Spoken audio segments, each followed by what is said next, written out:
You don't want your son to smoke cigar, but you send him go and buy. You don't want your son to be a drunk, you say go and buy drink. Hard drugs are drugs that are also called psychoactive substances. They are drugs that actually affect people's moods, people's way of thinking. Do not use your hand to buy something that will kill you. Every drug is a poison generally, so it depends on what you use it for. Some of them, when they're already addicted, they will do anything to buy that drug. They don't even mind killing somebody and sell and buy drugs. Looking at parents, looking at the family, so you have to have an open discussion about substance abuse and everything. This kind of thing I eat, this kind of food I take, this thing I'm doing, is that the right thing?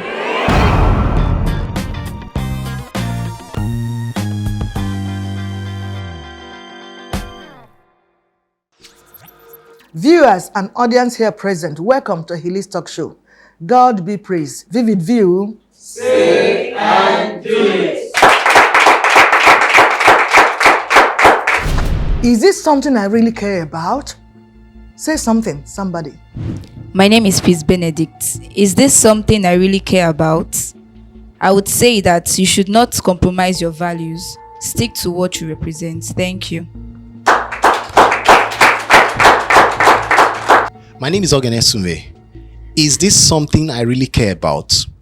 What I understand by this is that you should consistently take stock, do self-assessment, and then it will help you to prioritize activities and maximize the use of time. Thank you. My name is Grace Williams. Is this something I really care about?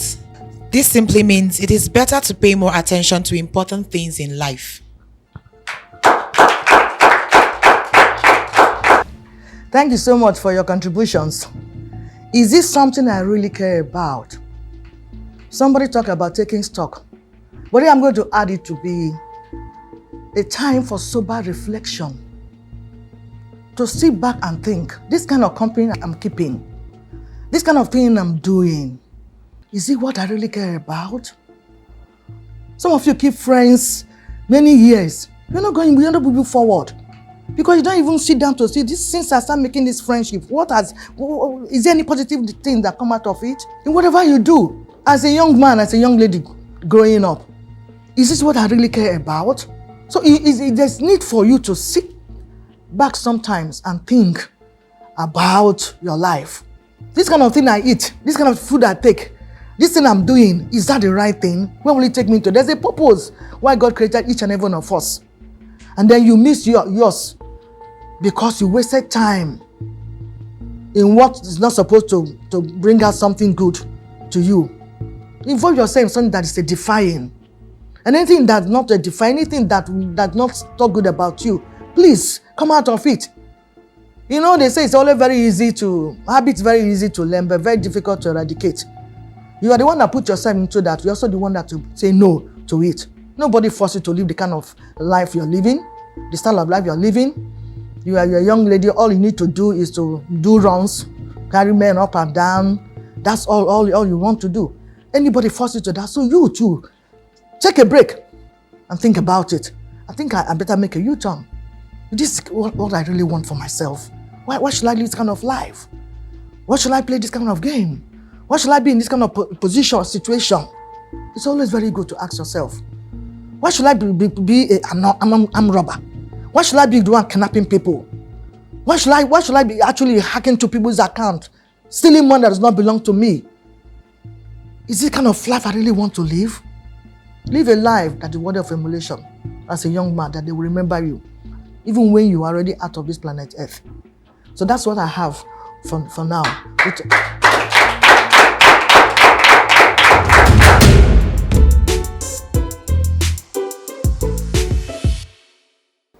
Every June 26th, United Nations observe International Day Against Hard Drugs. Still, intake of hard drugs and substances persist. This is too bad. This is really too sad.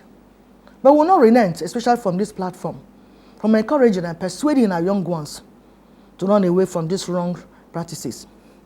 Therefore, youth indulgence in hard drugs is the topic for today's discussion. It's time for a break, and when we come back, our guest will be introduced. Please don't touch that dial. Vivid view. Say and do it.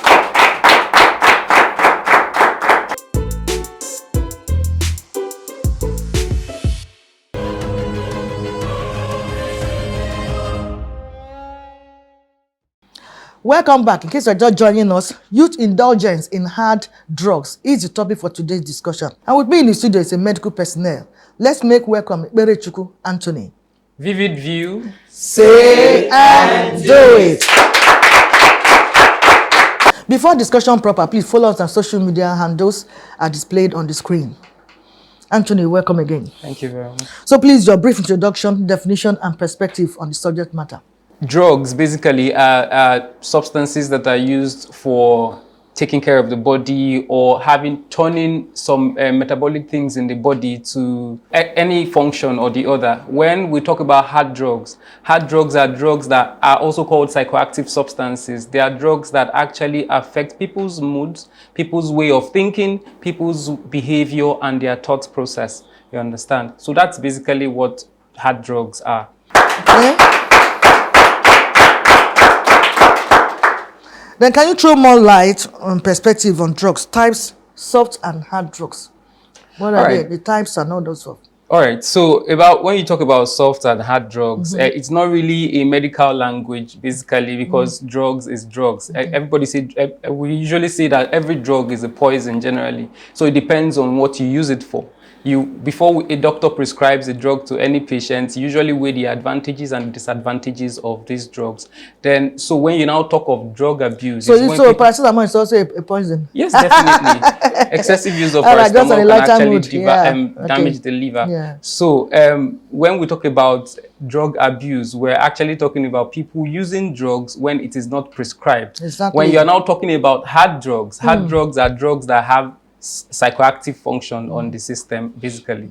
So about soft drugs and hard drugs now, some people call some other kind of psychoactive substances like alcohol, like cigarettes, soft drugs, while things like cocaine and cannabis, that's marijuana, are also referred to as hard drugs, but they are not really, we just call them psychoactive substances or drugs generally. Yeah. Okay. Thank you. So no need to differentiate them.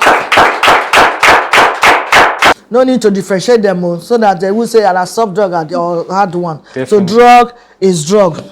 All right. Then how do we tackle drug addiction and hard drugs? So firstly, you want to know, why do people even use hard drugs? So usually when I have people who are struggling with hard drugs, I want to talk to them about what is the benefit that this drug is giving you.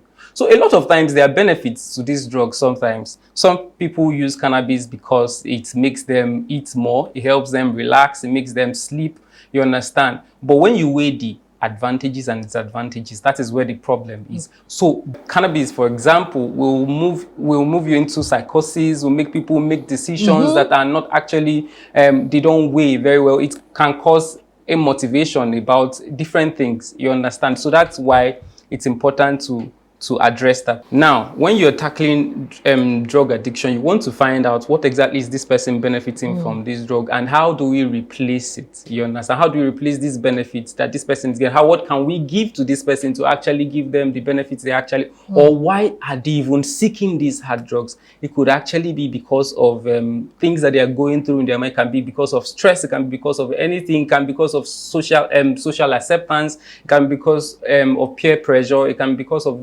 unemployment and so many other things. If you are able to identify these things about the person and sort them out, you are able to tackle hard drugs. And how do we go about it? Personally, for the person himself, because there are stages to addressing hard drugs. So the person itself is, you want to try and help this person build willpower to avoid and prevent his fellow youths from pushing him into things that he doesn't really want to do. Talk about family. In family, we'll look at modeling. If your father, most of the time when I'm taking history of a patient who uses drugs, I'm looking at the parents. Does your father take alcohol, or your father take cigarettes? There is modeling. So if this boy or this girl sees the father or the mother taking substance, or the father can even send you, go and buy this for me. And then sometimes he tastes this and then feels some kind of way in the body, and then before you know it, that's experimental. Before you know it, they want to achieve that same effect tomorrow, and before you know it, they become intensive or even start abusing the drugs itself. Then when you look at the community too, the churches and the mosques should be able to address these issues and be able to tell people how disadvantageous some of these things are. And then generally the government policy generally about drugs and so on should also be addressed as much as possible. So it's almost at the damaging stage that we talk about rehabilitation. When the things don't pass, water don't pass Gary. Yes. Then now think of that's another way to tackle it, to see what we can, the help that one can provide. But like I tell them, my teachers, I say just take a moment and think of it.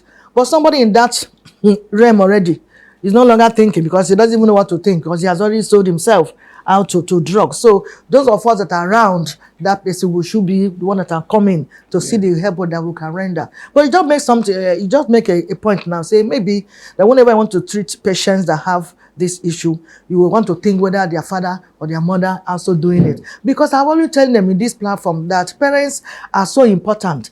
The children learn from what you see you do, not from what you tell them not to do. Now, you don't want your son to smoke cigar, but you send him go and buy. You don't want your son to be a drunk. You say go and buy drink. So all these things are important. The parents, please help us to help your children, because it's what they see you do that most times they do. Sometimes by their peer groups influencing them, it's just little of it. But majorly, it's what they learned from the family. We'll take a break now. Vivid View. Say and do it.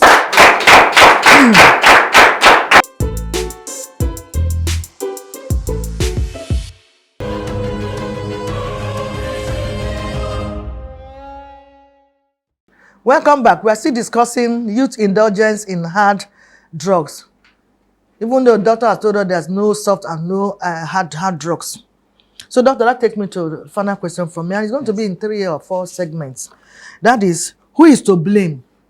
The parents, the manufacturers, the sellers and distributors of these drugs, users stroke youths, society and government. Truth is that it's a multifaceted problem. So everybody has his blame to take, including one, the individual. Let's start with the individual. The willpower, that's what I talked about. The willpower. Developing willpower to resist temptations. Secondly, the social influence, because a lot of times we see musicians now smoking freely on television and so on. So there is this social acceptance. So you have to be able to prevent that from happening. Musicians and these Nollywood actors. Definitely. Now let's take so many things here in the name of acting, drama and whatever. That's the truth. Sometimes it actually, like I said initially, it has its advantages, but these advantages are short-lived advantages. Yes. And then when you look at the disadvantages, it's so mighty. It's so difficult to actually look away from it. So looking at parents, looking at the family, so you have to have an open discussion about substance abuse and everything. You should be open to your children and talk to them about, and then you should live a life that should be modeled by your children. You understand? Early in life, you should be able to tell your children, this is the only thing you can do. You can only take soft drinks or anything. You are not expected to do this or this. That it is a bad thing. When you put it in their mind, when they meet their friends tomorrow, they will hold themselves back. They will feel that, mommy, I don't want to disappoint mommy. I don't want to disappoint daddy. That's it. Now, going to the sellers, okay, some of these drugs are actually prescription drugs. Some of the hard drugs we're talking about diazepam, Valium, which is used for sleep. We're talking about codeine, which can be used for cough and so on. But these things should be sold with prescription and not be given to people out there anyhow. People just come in, and it's because of profits. That's why these makers and sellers on the counter, just go there, you buy, no prescription. And then they increase the prices of some of these things so that they will make more profit. Because once these youths get addicted, they can do anything to get these substances. Then to this community, the manufacturers, you can't really say too much. They should have regulations. The manufacturers will have regulations. Now, people manufacture anything, anywhere, at the backyard, at anything. They take these drugs, dilute it, and then give it out to people again at different prices and so on. So the manufacturers also have a role to play. The community, which is one of the very important things. If the communities are able to give exemplary life, give organize programs that they tell children or tell youths about this, and then engage them in something more productive, then we're able to avoid this. Then the government policies are very important. We should not, okay, so because there's this thing about schools of thought about substance abuse. Some people see it as a moral decadence. Some people see it as an illness. I am of the opinion that it's an illness, actually. As a medical doctor, yes, yeah. as a medical doctor, it's an illness because it gets to a point where you cannot control it anymore. You are just feeding the withdrawal symptoms of some of these things. Point and you of no can't return. help. Yes, you can't help it anymore until you are sectioned into a facility where you are taking care of them. These things can be taken out of your system or detoxified from your system. So it's a multifaceted issue at different levels.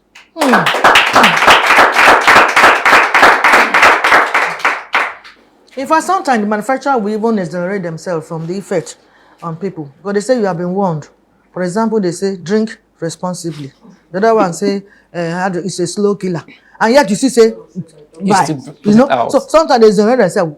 But we have warned you. You are the one that made that choice. Yes. So what I learned from you now, which I also want to stress on, is that some of them actually is good. Some of them is for live to cure. Yes. But when you leave that purpose down, and you're not being, and the doctor did not recommend that, you just went to yourself and buy, and before you know it, it's no longer do. It will do more harm now than good. Definitely. That's exactly what we are discussing now. But anything now become addicted or addiction, it's always very on the negative side of it. So do not use your hand to buy something that will kill you. It might be a slow killer at the beginning. You drink from 1 cup of a Star or whatever beer to 1 bottle. They clap for you from 1 bottle to 2, from 2 to 6, from 6 to 12 now. Some, you see, look at their table, you see them. I'm not joking. I've seen real life. And they were even competing. 1 carton of Stout, 1 carton of beer. Who will finish first? I said, this is poison you are taking. So before you get to that extent, please ask yourself, is it really what I want for myself? Definitely. Is that where I really want to be? Is it kind of life I want to live? That I spend all my heart and money, earnings, to buy just drug. Some of them, when they're already addicted, they will do anything to buy that drug. They don't even mind killing somebody and sell and buy drugs because you don't know what they're doing anymore. So please don't allow yourself to go to that extent. You now stop now, take that sober reflection and see, is this what I really want for myself? And say no, make a U-turn for your life, for the life of those who are coming. Because you also be a father tomorrow, you be a mother tomorrow. What are you going to tell your children? What are you going to tell them?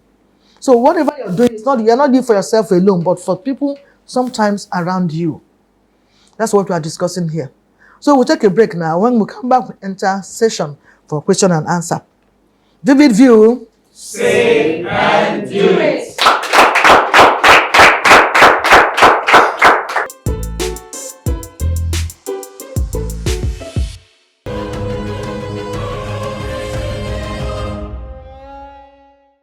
My name is Odedinogbenro.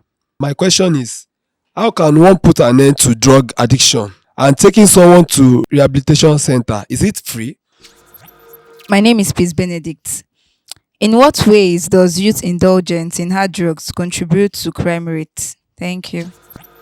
My name is Grace Williams. My question is, how effective is the regulation of drug usage, but it is still in use in excess? My name is Adebi Kende. How can the people who like what we call enjoyment in drug, even if it is, let me take little, stop it without hurting each other? My name is Ogenesume.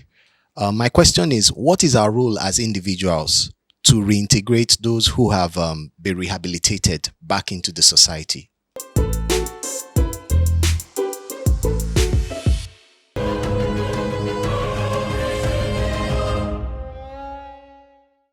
A lot of questions already from the audience. Please, our guest. All right. So before I address these questions, I want to talk about the stages of substance abuse. You understand? So there are stages to it. So you have a young man who has a party to attend, and a friend meets him and says, "Yeah, taste this." Or you have a young man who just lost a job, who lost some money. "Oh, take this. It's going to calm you down. It's going to help you sleep."